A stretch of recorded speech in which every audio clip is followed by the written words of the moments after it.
Broken beyond repair. The untold stories of those who were once broken.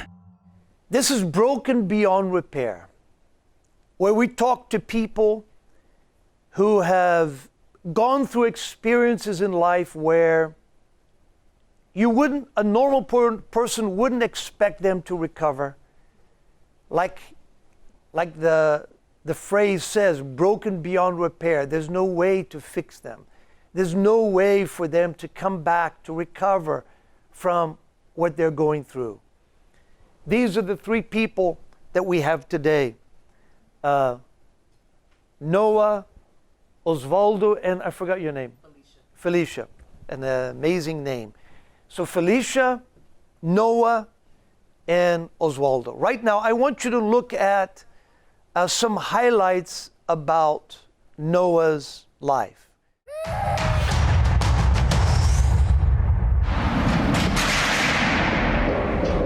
Noah was only 4 years old when he encountered his first of many sexual abusers.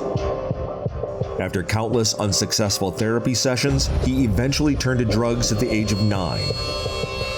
Drugs and a party-filled life led to homelessness at 11 years old.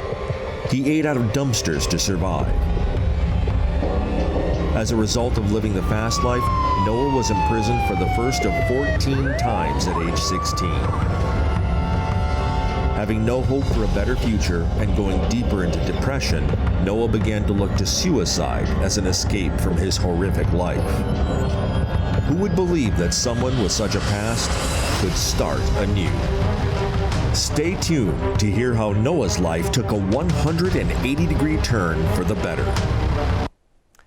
Okay, so we have three people right now, and I'm going to have them talk about how their life was before, how they were broken, how they felt completely lost and destroyed. And then later, we're going to talk about how their life is right now, what happened, what miracle happened in their life, and how they got to where they are today. Because it's not magic. Nothing is magic in life. You want to change your life, it's hard work. You have to make effort. You have to make sacrifices. You know, a good marriage, good finances, it's hard work. And the miracles that happened in the three of them happened because they fought for it. They had faith. So, Osvaldo, let's begin with you. So, what was your life like before? Yes, sir. Well, as I was growing up as a teenager, my family was good. They always tried to get me involved in the church, but for whatever reason, I wouldn't pay attention. I was those type of kids that just wanted to leave church. But as I kept growing up, I started getting involved with bad friends. I started getting involved into drugs. I started getting involved into gangs. There also came a point where I also even started selling drugs. After that, I was just what was it like being involved in gangs, selling drugs and so forth? What kind of life was that?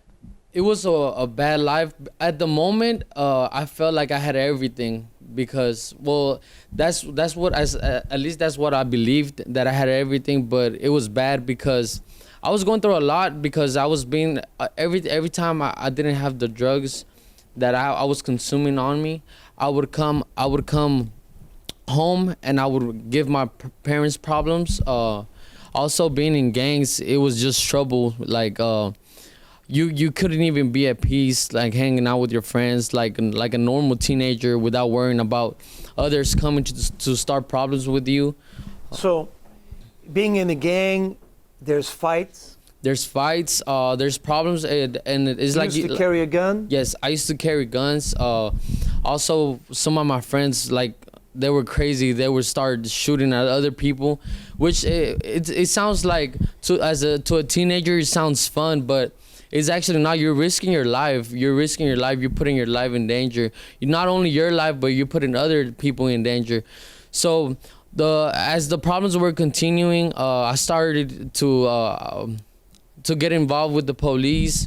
I was in and out of court. I was giving my parents problems. I wouldn't come home for. So you'd have problems with the police because of what? Because of fights, especially because of fights, and also because of drugs. So Osvaldo, did you feel like there was a way out? No, I didn't. I didn't feel like there was a way out. How were your parents feeling? My parents always tried to get me to church, but like I said, I wouldn't come back to. I wouldn't want to come to church because like you said, I felt like there was no way out. I felt like people would tell me like, "Oh, you could change," but I was like, "How am I gonna change if this is what I do every day? This is what I do."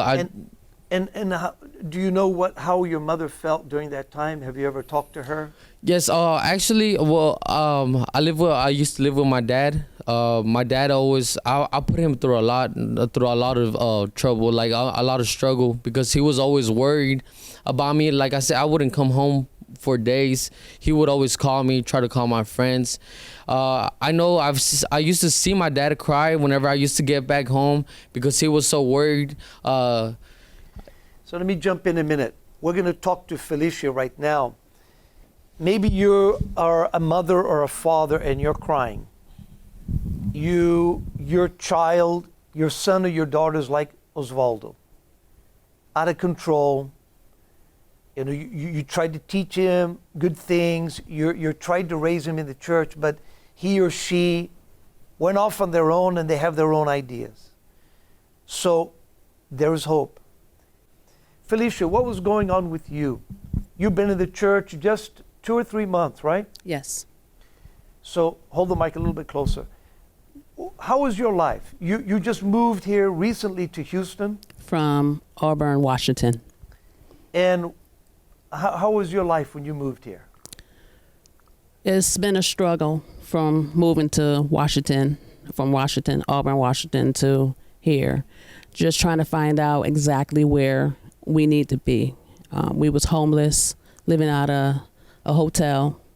Originally, I was supposed to be moving to California, San Diego. The house that I was supposed to be renting was occupied by someone else. So living in a hotel, kids trying to go to school online, it was a struggle. And just trying to figure out where I needed to be. So not a very nice hotel? Certain hotels were okay, certain was not. It's basically about stability when it comes down to children, and I felt like I was failing my kids. And because in a hotel room, it's cramped.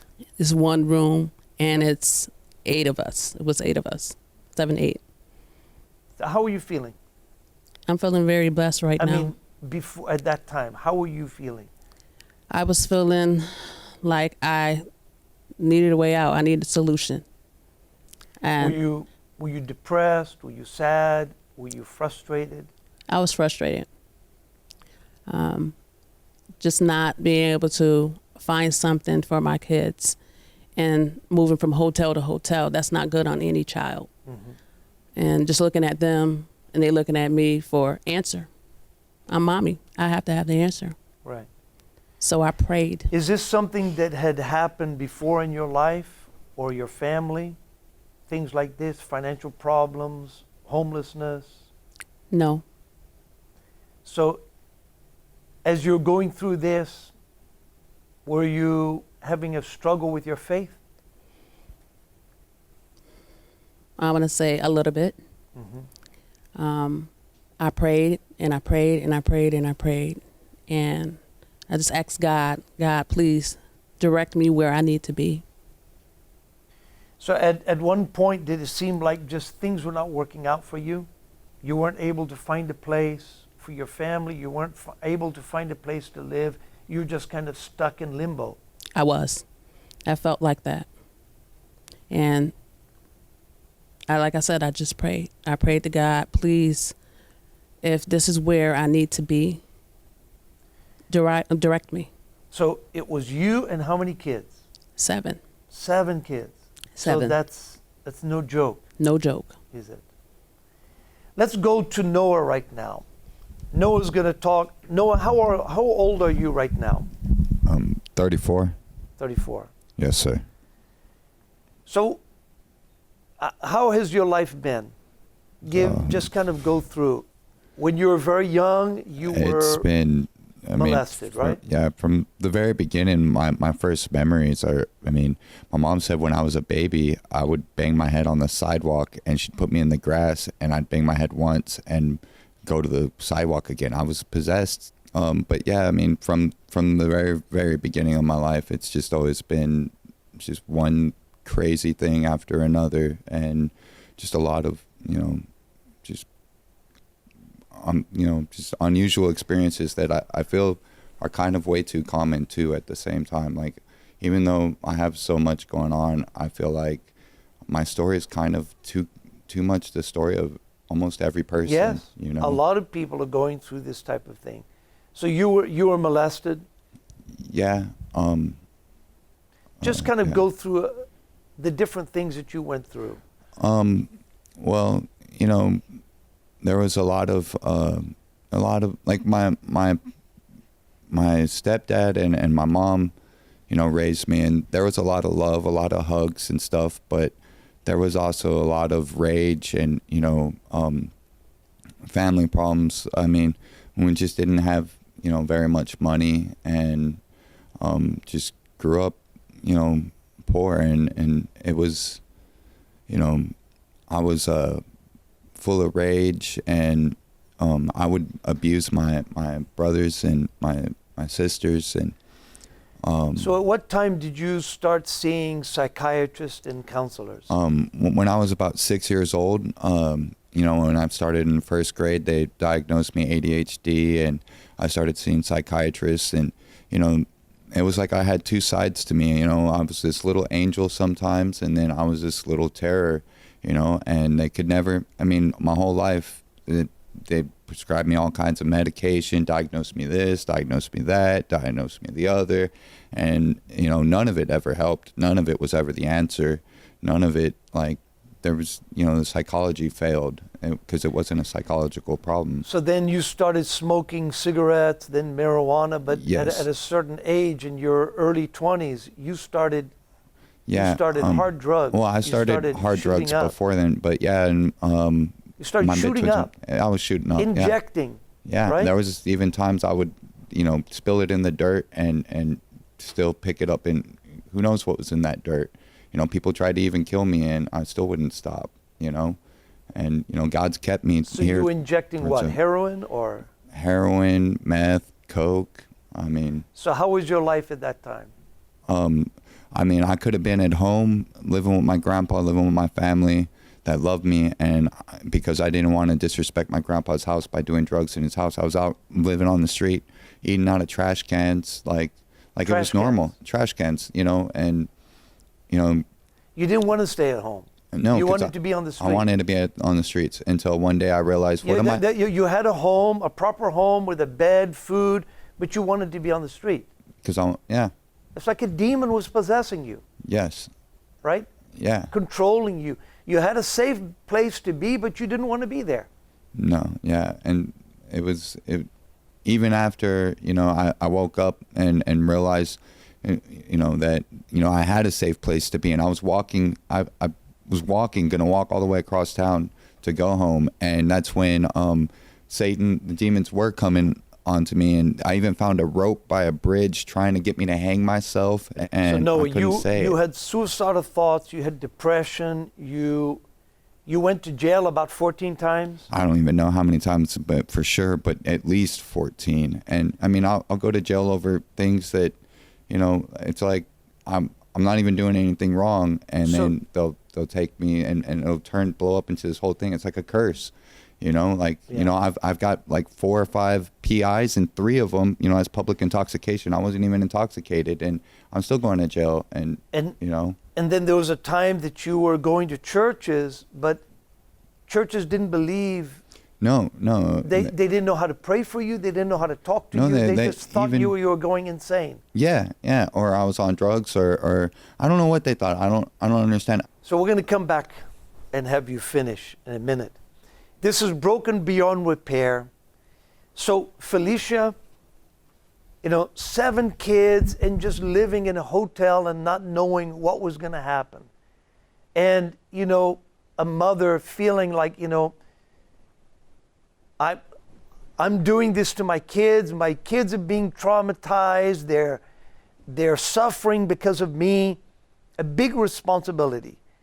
You know, Oswaldo caught up in gangs, drugs, carrying around guns. Who knows what could have happened to him? And Noah, eating from the trash, shooting up. Drugs would fall on the ground. He'd pick them up, put them in the syringe and shoot them into his veins. These three people were broken beyond repair. But you're going to see in a minute how God completely set them free. Do you feel broken and helpless? Join now the Broken Beyond Repair Challenge and begin to see great changes in your life. Call now at 1-888-332-4141 or text the word challenge to 1-888-312-4141. All right. So let's begin with you, Noah. When did you come to the church? I came, my first day was on the last Friday, I think, of that snowstorm, that snowvid they're calling it. 2 months ago. 2 months ago, yes. 2 months ago. Yes. You smoke now? No, I smoked my last You shoot cigarette up? that day. No, I'm completely addiction free, craving free. I started I was eating chocolate and coffee every day for a couple of days, and I started to notice like I was craving it, and I stopped, before that. So I don't even have an addiction to coffee You're or not on the chocolate street. anymore. You're not eating trash. No, I got a job, and it's right down the street from my grandpa's house, a block away. I'm just blessed when I go in and when I go out, when I come in. You came to the church in that week of the snowstorm, Yes, sir. where getting around was crazy. Oh yeah. How long did it take you to get to the church? I travel. Google Maps, when I take the bus, says it's about an hour and a half bus ride, but it usually takes me about 2 hours to get So to that church. day you didn't have a car. You No. came by bus. Yes. Took around 2 hours. Yeah. And you had just watched one of these programs. Yes, the night before. And you called in, talked to a pastor. He told you, come in Yes. tomorrow. Yep. So And you came. yes, sir. What happened in that prayer, the first prayer? The first prayer, it was a came on a Friday. Friday. I came on a Friday for deliverance, and it was just a good prayer. I was there. I got delivered. So it wasn't like some of the other deliverances where I had where, demons are choking me from the inside and I'm on the floor convulsing and stuff like that. I mean, but I felt that the demons leave me, and the Holy Spirit just, the peace of the Spirit. It wasn't a big, over extravagant, showy thing, but it was unlike those other showy deliverances that I had, that a lot of stuff happened, a lot So, of manifestation. I since actually that- had real change. Since that day, your life has changed. Yes, I came in one way and I came out a different way, like, And so over those 2 months, God has been healing you. yes. So right now your faith has Beautiful. grown. You're Yes, feeling good. yes. You're strong. You got a good job. Yeah. Even though that the manager, she only has so many hours to give the whole store, she already has a full crew. God touched her heart to give me a job there permanently. And in fact, Right. this week I So get now more it's hours. not a temporary job. No, it's a now permanent it's job. a permanent job. And, So your life has turned around in just a couple months. yes, sir. Felicia, you came to the church. You saw us on TV, or a friend A told you about flyer. us? Huh? A flyer A flyer. for So you the came. holy water and holy oil. And I brought my children with me, and we were blessed. And right then and there, I said, it's time to give my life to God. I need to know who he is, and my children also need to know who he is. You hadn't been close to God. No, not for a while. You drifted away. I did drift away. So you did that, and you started coming to the church. Yes, I have. And so what happened? I found a place. I prayed. I drank the holy water, been using the holy oil, and I found a place to stay. So God provided the finances and a proper place. You're not in a hotel anymore. No, I'm not. We're in a 5-bedroom townhome. A 5-bedroom townhouse. So 5-bedroom. that's pretty good. Yes, it is. And you kind of need a place that big for all those kids. Yes, I do. So how are your kids now? They're wonderful. They're happy. Actually, I have one of my children right over there. She's sitting down. So God did this for you. Yes, God did. Was this something that just happened? Was it just luck, or was it God that did this for you? God, I prayed every single day. God, direct my path. Put me exactly where I need to be. And I need a stable roof over my head and my children's head. And He delivered for me. Felicia, you're going to be back on this program talking about more blessings, Yes, I am. because this is just the beginning. You've been in the church just a couple months. Already God is providing, and He's going to do much more. But we have to be faithful, Yes. right? Oswaldo, what brought you to the church? You were in gangs, you were walking around with pistols in your pocket. What caused you to come to the church? My family was already assistant to church. They had been inviting me for years. I say for over 10 years, but I never came. It was something holding me back that I never came.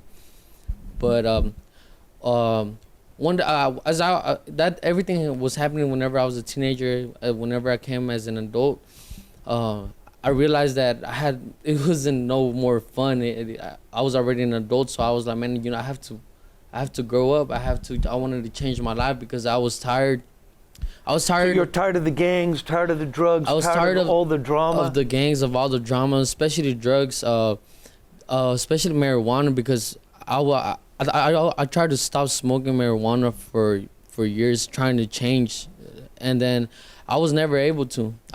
Even whenever I started coming to church at the beginning, before God changed me, it was like I thought I was doing everything right. I would come to church, and then leaving the service, I would go home and I would smoke. I would leave the service, and then I thought I was doing everything right, but then I started hearing the word that they say without transformation, without liberation, there's no transformation. Without deliverance, there's no transformation. So I started to learn that if we wanted to if we wanted to see that transformation in our life, we had to either give it all or give nothing at all. So I was like, you know what? I'm gonna give this a try, and I'm gonna give it all my all. I'm gonna give my all to God. And I started praying, like he said, I would pray to God and tell him, hey, remove everything that doesn't that's gonna get me away from you. And then I started losing friends, and then at first it was like, hey, I'm losing friends. Was that painful? Yeah, it was. At first I thought it was painful, but then you realize that they're not friends because you're doing something good for yourself. I stopped having that wanting of doing drugs, of smoking. Out of nowhere, I just stopped drinking. Free. No urges. Free. No urges. No desire. Nothing. It was. So how long has it been now that you've been free from all of that? For about almost a year. Almost a year that I haven't. And you're good. You're strong. And I'm good. And it's like my life was a messed up puzzle, and then God just came and He started putting pieces together, because God. What he did, I was like, man, you know what? I stopped doing drugs. I left the gangs. I left everything. So what now? So I wanted to, like I said, everything happened as I was growing up. So now that I'm an adult, I was like, God, come on, I want you to do something for me. But it's not just about me asking God, because it's His time. It's not gonna be our time. So I started assisting more to church and more. Doing sacrifices, and whenever I was doing sacrifices, I remember I did this sacrifice for God, and I had, like you said, everything's through faith. Everything's through faith, because without faith, God. So what happened when you made this sacrifice? What happened? What's the big change? The big change was that He gave me an opportunity to come into a petroleum company, and whenever I came into the petroleum company, where they do couplings. First I got the job, right?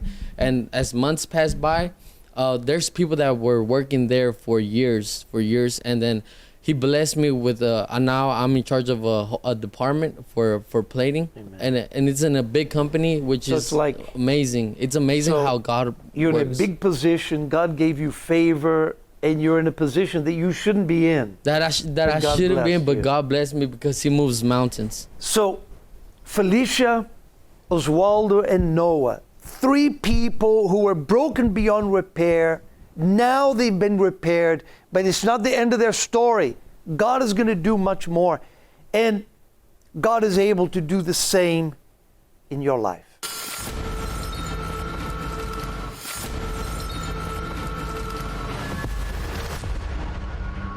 Broken beyond repair. The untold stories of those who were once broken